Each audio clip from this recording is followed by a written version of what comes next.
quadratic formula, common formula mentioned in mathematics. So it really only has one application, and that's to solve for the zeros of a quadratic. So remember, we learned how to do it using the factoring method, which, is if you had like x plus 3 times x minus 2, and that equals 0. So the factoring method, you can quickly see, hey, negative 3 and 2 are your solutions. Now guess what? Not every quadratic is factorable, though.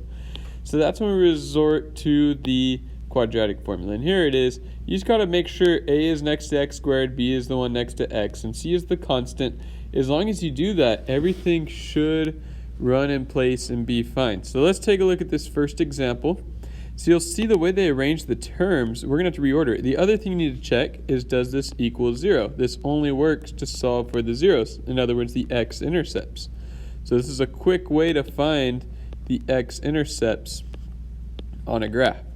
So it does equal 0, that checks off, but it's not in the right order. So let's put this in the correct order. So it would be negative 9x squared would go first, and then plus 3x, it's a positive 3x, so we'll put plus, and then plus 10 equals 0. So now you can see a is negative 9, b is 3, and c is 10.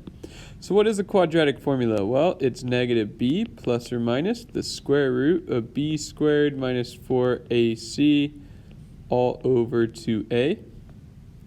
So we just substitute that right in.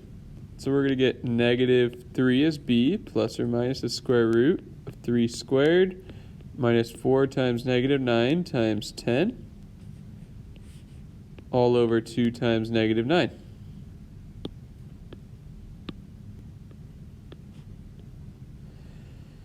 So now we just have to simplify, so that's a negative 3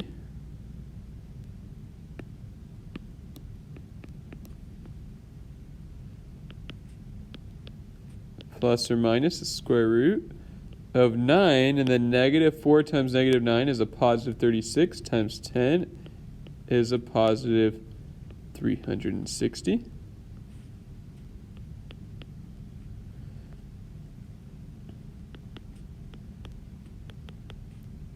And that's going to give us 369, square root of 369, over negative 18. Now, is there something we can factor out of this 369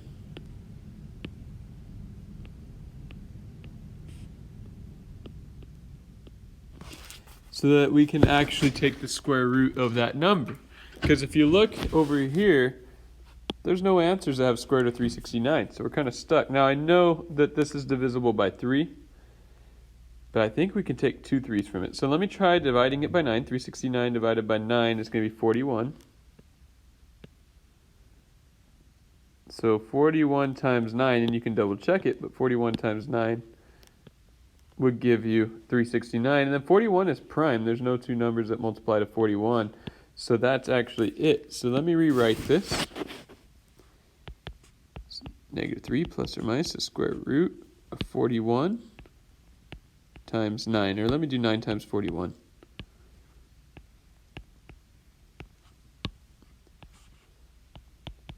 All over negative 18. And then the square root of 9 is 3. So we'll have negative 3 plus or minus 3 square root of 41 over negative 18.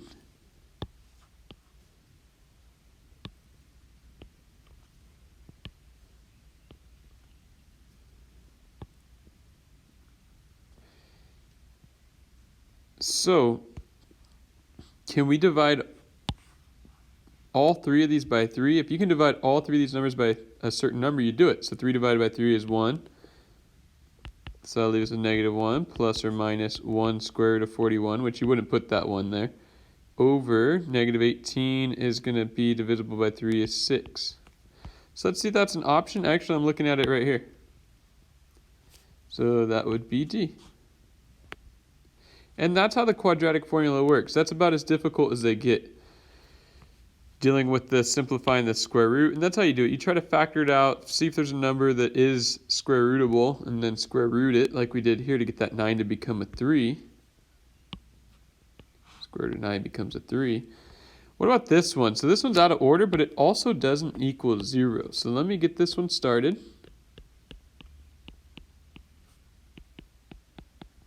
So what we're going to do is add the 10 to the other side. And let's rearrange the order. So we'll have negative 9x squared first, plus 3x plus 10 equals 0. And I feel like that is so similar. That's the exact same problem we had before. It's just was arranged differently. So I don't even need to run through this one. It's the exact same one as you saw before, but that's how you arrange it. We want to move this over to this side and then write that first. I probably should just do that one step at a time. So we would have 3x minus 9x squared plus 10, and then from there rearrange the order. So negative 9x squared goes first, then the 3x, and then plus the 10, just so you can see the train of thought going through there.